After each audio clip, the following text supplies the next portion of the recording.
The year is 1985. Bulgaria is a supposedly free and equal state, and of course, because of this, hundreds of villages around the nation are surrounded by the army.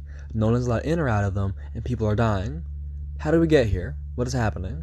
That's what I'll be explaining today, the 1980s Bulgarian National Revival. If you only want to hear about this event, then skip to here, but if you want to better understand the context, then here's a little bit about Bulgarian history.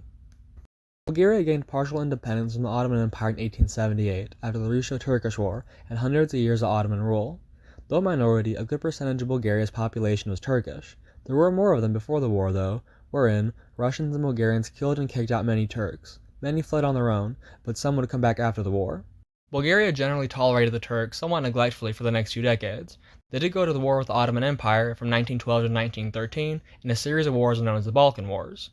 In 1915, though, they joined World War I alongside the Ottoman Empire, and lost 3 years later, officially in 1919 with the signing of the Treaty of Neuilly-sur-Seine.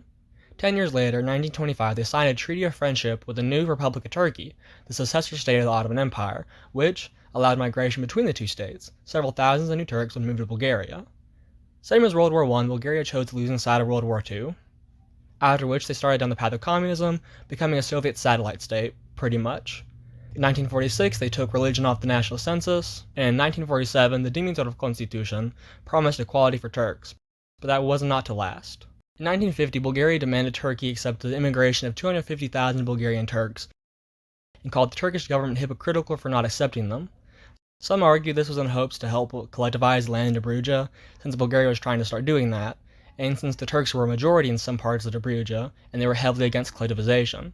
Turkey eventually accepted some of the Turks. There would later be other population exchange agreements. In the 1950s, Turkish schools started being replaced or merged with Bulgarian schools. I can't find which happened or if both happened. And during the 50s and 60s, there were small assimilation campaigns by the BCP against the Gypsies and Pomaks. The large amount of Turks in Bulgaria's two main agricultural regions, Kardzali and Dobruja, and the Turkish birth rate being higher than that of the Bulgarians worried the BCP. They feared they might be outgrown by the Turks eventually. The Turkish intervention in Cyprus added to their fear. The Turks were willing to intervene in Cyprus, were they willing to intervene in Bulgaria for the Turks? These two factors, along with the more that will be explained in a little bit, may have been the causes for what this video is really about. Communism was faltering in Eastern Europe in the 1980s. Todor Zhivkov, who had been in some position of power in Bulgaria for 3 decades, was very against this, and, it seems, the Turkish minority. Also, in 1984, the 1985 census was coming up close. The BCP claimed there was no Turks in Bulgaria, and Bulgaria was a one-nation socialist state. So the 10% of Turks in Bulgaria was kind of an issue for them. The Bulgarian government was worried about this and needed to do something to show they was united.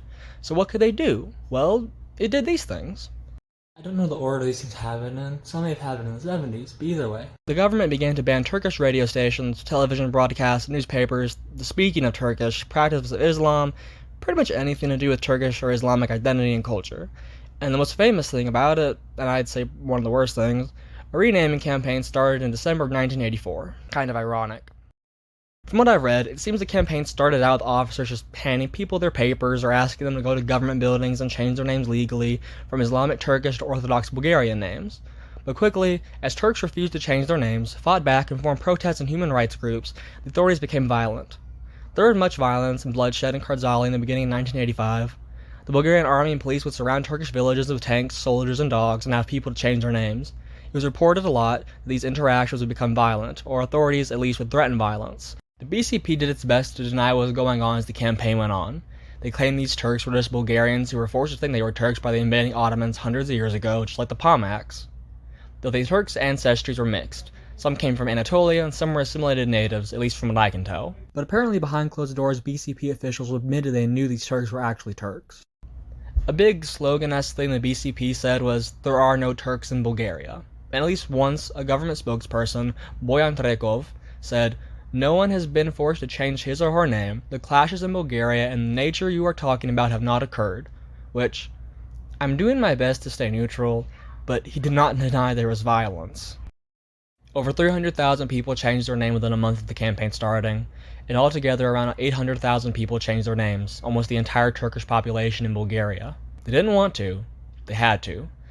From what I've read, if you wanted to get paid, go in a government building, get a job, travel, go in a hospital, basically live, you couldn't have a Turkish name on your ID. In 1985, the Turkish government condemned the actions of Bulgaria, claimed 1,000 Turks had been injured or killed, and they pulled their representative from Sofia. Under the Bush administration, the US did the same.